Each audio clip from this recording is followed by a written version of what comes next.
I'm originally from Fayetteville, Arkansas. I grew up in the Arkansas Ozarks, and left to go to school at 18, and have been thinking about aspects of it ever since, and using baking to travel some back to that place, and music too, maybe.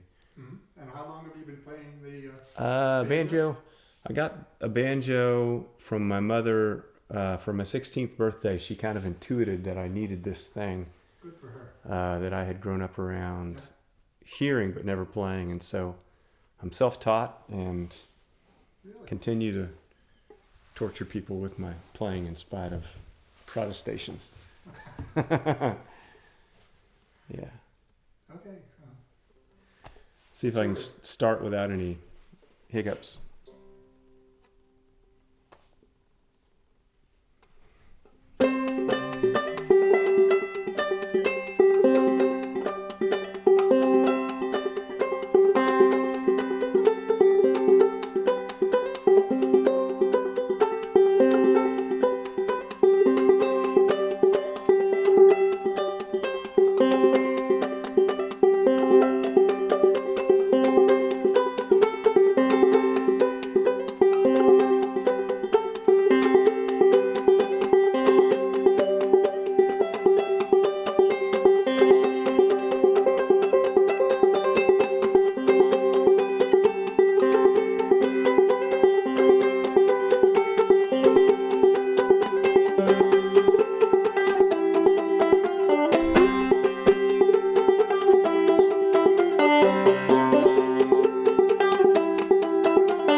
What was that called? Yeah, so that was a medley of Snowdrop, and then Sally Ann, and then Soldier's Joy at the end. So 3 tunes in double C tuning, all played in the Clawhammer style, which is what some people call pre-bluegrass. Clawhammer style is down-picked as opposed to the Scruggs style, which is kind of up-picked. And the down-picking style is really only shared with the akonting, which is an instrument from West Africa, which is the sort of grandparent of this thing. Yeah. Fascinating. Let's play a little bit of an Appalachian mountain ballad, one of the many, many dark ones. This is Darlin' Corey.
Darlin' Corey, and I forgot I put some Greasy Coat in there too. So another mashup a little bit. Darlin' Corey, Greasy Coat. Mm-hmm. They kind of seem to work well together. So there's that. Let's switch here and all. Do you play sort of in other areas as well? Or We have a little band, my wife and I, and a very good guitarist named who plays around some named Tristan Bellerive, and then a bass player named Chuck Wooster who grew up right around here. What's the name of the band? Watson's Cabin, and we're around a little bit, and do a lot of this sort of like old time, but also we'll take like songs from the British Isles and rearrange them with this sort of like, we'll take, because my wife and also myself are both like classical background in vocal music, we'll take a piece that maybe Benjamin Britten rearranged, like a British Isle folk song. We'll take Britten's arrangement of that, and then we'll bend it back one more time towards Appalachia, and we kind of jokingly call it chamber grass. But it's kind of fun. It's great. And does your wife play an instrument? Yeah, she's a great singer, and also plays piano, and she plays ukulele. She plays. She has a project right now where she's doing Joni Mitchell's Blue album in its entirety, and so she plays the piano and she plays lap dulcimer for that. So she gets around. She's got music coming out everywhere.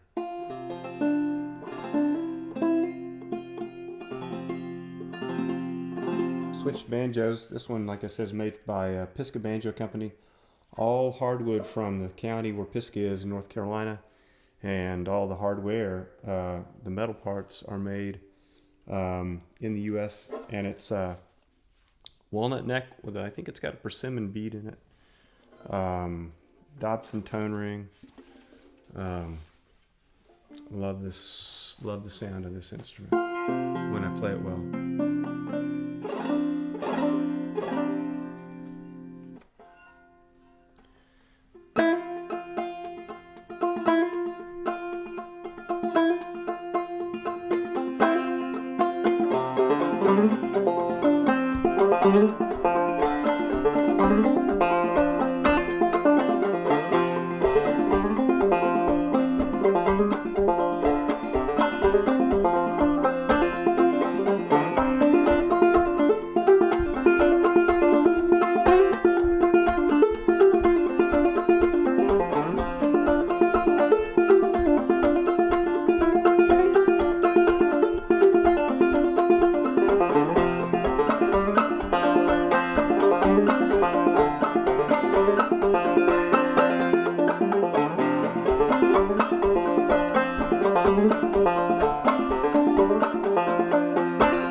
Beautiful tune, Sandy River Bell. I don't know why it's called that. I don't know if it was after a woman who was the Belle of Sandy River, or if it was maybe. I imagine that it was a paddle boat or a steam powered paddle boat. Where do you find these songs? So old time music has a canon, just like other genres. Jazz has its canon. I know certainly classical music has its canon. But it's different than classical music in that classical music you can go and you can buy a recording score, and you can see, you can even look up the originals and see some of Verdi's marks from Otello or whatever it is, But because this music is or relies upon oral tradition, it almost doesn't translate well into written music. And so where do you find them? Well, you find them on recordings, Unfortunately, music these days can be had everywhere, and YouTube is a phenomenal resource for not only teaching, but access to songs you've never heard of, and whether it's videos of, some of the original greats or modern day musicians who are bending the genre in new ways. You have a lot of access. So a lot of the tunes, everything I've learned pretty much is all learned orally. So it's weird. Being like a classical musician, you come to it and you say, I feel kind of naked without my score, or like none of these tunes they all have a form, but I just repeat them. I sort of loop them until I feel like I'm bored or I don't have anything else to do, Must take a while to get comfortable with them too. Yeah, it does. It does. I wish it took less time. But it's a great genre. It's so rich. All of a lot of music, once people started playing together more, we had to bend music into major and minor tonalities. And a lot of the older music, and the reason I think I'm drawn to Clawhammer is that modal tunings came over from the British Isles, and then you also had African influences. And so the music is this incredible fusion that in some ways defies, measured bars, and also, the diatonic scale You're able to bend strings and get notes which are in between notes, and it's just it's super rich. And pre-bluegrass especially lends itself to that because you don't have multiple musicians who have to have a G chord that sounds like a G chord. You know, you can venture off into modal tunings and just give some flavor that's really nice. Mm-hmm. Yeah. That's great. Up here with Trying to think if I have. a friend of mine's going to. I may put what you just have said on because he plays Americana Yeah. fiddle music, Yeah. and he's going to love to listen to this. Good. He doesn't get on computer too much. I know that, so I'm actually going to convince his wife to. May have to sit him down. Oh, let's see. I guess I gotta switch banjos. I'll play a little bit more. I'll play a short one.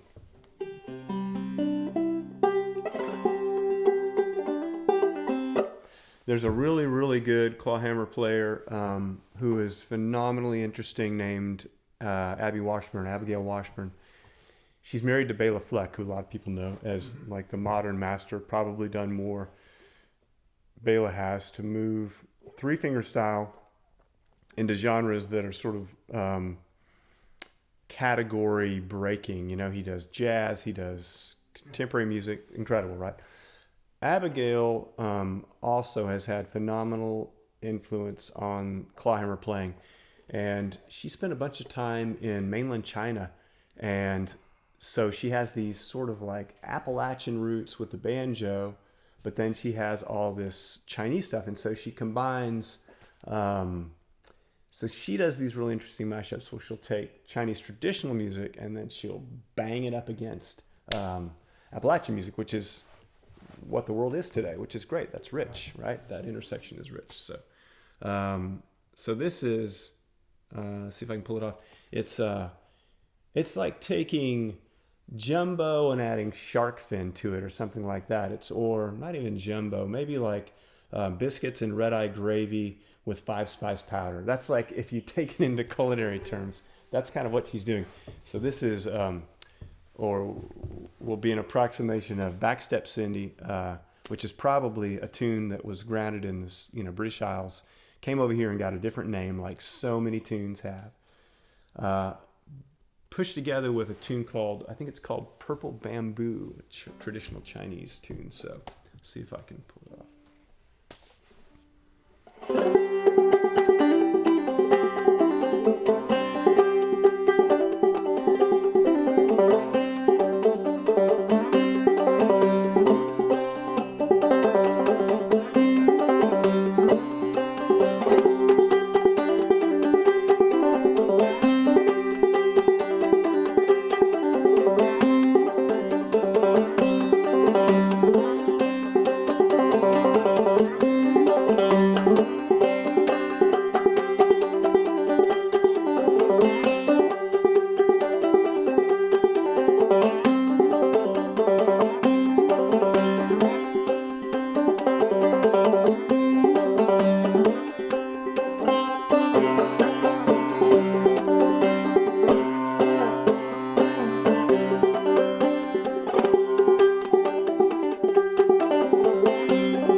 Ish. That has that kind of